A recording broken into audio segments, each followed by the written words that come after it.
Kanavos show on New Earth TV. I'm so glad you guys are here. I'm your host, Kathleen O'Keefe Kanavos, but my friends all call me Kat, so I hope you will too. I'm also a best-selling, award-winning author of many books: Surviving Cancerland, Dreams That Can Save Your Life, Chaos to Clarity, and as of tonight, Crappy to Happy. Yes, you did hear that right. Crappy to Happy. And these are stories of grit, grace, and love. It's the second book in the Sacred Stories of Transformation book. This is Sacred Stories of Transformational Joy, Crappy to Happy. And we have two of the contributing authors in the book with us tonight to talk about their journey from crappy into happy, and they are our panelists. So the panelists tonight are going to be talking about COVID, survival, and grief. We have Diane Vich with us, who is a nurse that deals directly with COVID. And we have survivor, Dr. Bonnie McLean. Bonnie actually had COVID, and she's here with us tonight to talk about it and her story. So let's start with you, Diane. You know what? Before I start, though, let me tell you a little bit about Diane. Diane, what I found so amazing about Diane is that she coaches people with anxiety, pain, and symptoms, and painful symptoms. And she used to deal with all of those in her life.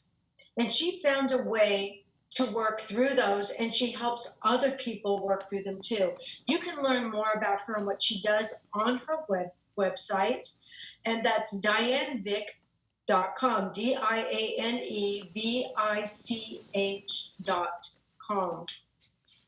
And our second guest tonight is Dr. Bonnie McLean, McLean, McLean. She's a pioneer in the field of acupuncture and holistic medicine. And her website is spiritgatemedicine.com, and that's SpiritGatemedicine.com.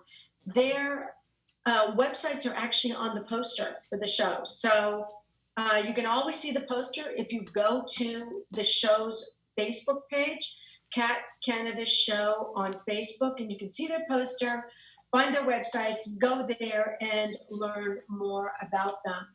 So, Diane, let's start with you. You dealt directly with COVID families. Can you share how you helped them move from crappy to happy? Yes. So my story is a lot about how I use the movement of my body and music and dance to help me relieve stress. And that's something that I have been doing for myself when I notice energies changing, when I feel stressed out or anxious, or when I'm going to make that difficult phone call, because I want to make sure that I'm at the right vibration for the families, and that I'm going to be at a healing pace for them so that I can support them in their journey and answer all their questions. So before I even make that call, I do my little dance, I get in the right energy, and then I make that phone call. And the phone call that we talked about in the book is actually very on in the beginning of COVID, when everybody was really freaking out about the virus. Nobody really knew what was going on. And it was really about supporting that family who was having a difficult time. They had several members in the family that had experienced symptoms, and I was guiding them through it. And that's basically what I do, is I teach them what to do in the moments where someone is having difficulty breathing, where they're getting worse, how do they need to react in that situation, and just make sure that they're quarantining and protecting other members in their family so they're not exposing other people to the virus itself. Wow, that's a heavy workload to carry. I can't say that would be easy at all, but did you find that by dancing and connecting with your Kundalini, you were actually able to stay upbeat and positive when you spoke with these families? Did that work for you? Absolutely. And deep breathing. I mean, some calls might get you a little bit emotional. I'm an empath, so I feel what's going on the other side. So a lot of deep breathing, a lot of rebalancing and focusing on myself in the moments of those calls, because sometimes they can get emotional. They're feeling stressed. They're not sure how to handle the anxiety that they're feeling. Yeah, I know. When I was reading your story in this book, it was, I had to do deep breathing because just reading that story made me realize how important your job is and the job of the other people on the front line during this pandemic. So let me ask you this: are you still doing that job now? Are you still making those phone calls? I'm still making the phone calls. There's a lot less lately, but I'm still Mhm. making the phone calls. I'm still in charge of that. And on the flip side is when I work on as a coach, I like supporting people in different ways. So I bring in what I've learned in my healing journey in that aspect. But in nursing, I'm kind of only focusing on the healthcare side of teaching the families. Yeah, you do amazing. You do amazing work. And so, Dr. Bonnie McLean, let me ask you. You actually had COVID.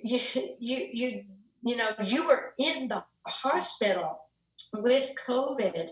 What helped you stay alive and move from that crappy situation into the happy one now? I mean, I'm looking at you. You are glowing. You are the picture of health. How did you get there? Well, I needed Diane, actually. I think where were you? I was kind of alone in the hospital because we had to be isolated. So we were put in a room all by ourselves. And I think what kept me going a lot were a lot of the prayers, though. I felt them. So many people were saying prayers for me, and I felt that. And I think it was between that and just the doctors were wonderful. I just hardly saw the nursing staff just because they were so overwhelmed. We had the hospitals were so overloaded. They moved me. I was there 2 weeks, and they moved me 6 times because they kept trying to open up a new part of the hospital to bring in more of the patients that were coming in.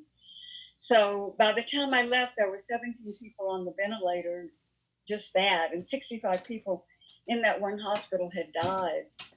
I didn't know that when I was a patient in there. But I really think a lot of what carried me through, I can't even say it was actually me as much as people helping me, which is unusual. I'd like to say it was me. And part of it was in that over the years, I have developed a lot of resilience. And as a child of alcoholic parents, I think that was the blessing. I think every trial that we go through does have a blessing in it. And knowing that, even if I can't see it at the time, I know that it's there. That taught me, I think, to not give up and to be strong, because I really was in a place for a couple of days of I could have gone either way, and it was an interesting experience. It was like a near-death experience, which changed me, because I was very peaceful, and even though I was in the room alone, I really didn't feel alone. I felt somehow supported and uplifted. I've always believed in prayer, but now it's like I know that it works. I know it's real. And in that moment, I think or that day of when, I was in that crisis that you go in, that, it's in several stages. And the first one is when the virus is in there and the body doesn't know. And so the virus is busy taking over a lot of the cells. And then the second part is as it sinks down into the lungs, the body recognizes it as an invader and it sets up this huge response. But it's that huge response that sometimes can kill people. That's what causes, a lot of the deaths, that and the complications afterwards. I'm blessed and I'm lucky that I don't have the long haul COVID. because that happens to at least a third of the people that get it. And especially at my age, I have read now that we get it worse. The senior citizens get it worse, but then we don't necessarily have it last as long. Really? I didn't know that. That's interesting. Yesterday.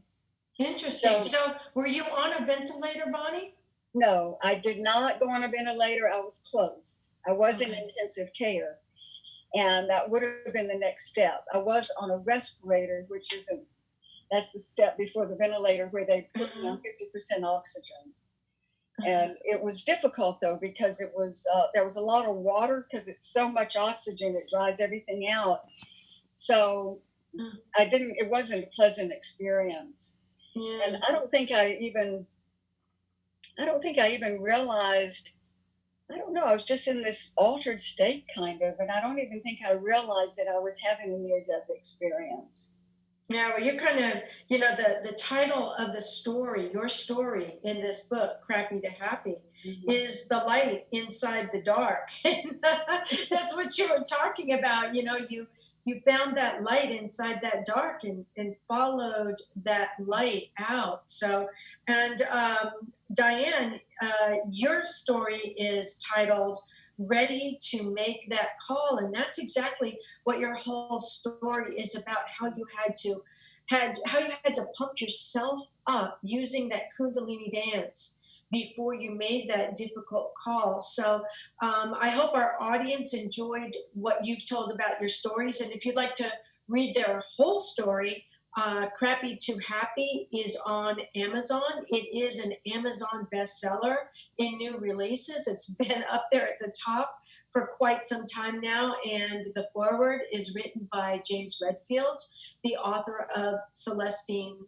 Prophecy. So before we go, this show is fast and furious. I told you it would be. Bonnie, you are Dr. Bonnie McLean. Can you tell us one more time how we can find your website and find you? Sure. You can find me on Facebook under my name, under my book's name, Integrative Medicine, The Return of the Soul to Healthcare, and on my webpage. And my webpage is spiritgatemedicine.com. And Diane, Nurse Diane Vich, can you tell us how we can find you? And your story is in the book. Everybody can read her complete story because it's absolutely amazing. The way she does the dance, how she does the dance, when she does it, why she does it. I couldn't believe it. And make sure you have a box of tissues beside you when you read these stories, because they're going to make you cry and laugh. So Diane, how can we find you? So I am Diane Vich everywhere on social, DianeVich. And on Dream Vision 7, my podcast is Goddess Unleashed. That's right. You are on Dream Vision 7 Radio Network. Congratulations. That's so exciting. So I just want to leave our audience with a parting thought before we go. Life is like a book. Some chapters crappy, some happy, and some exciting. But if you stay on the same page and you never turn the page, you'll never know what the next page may hold.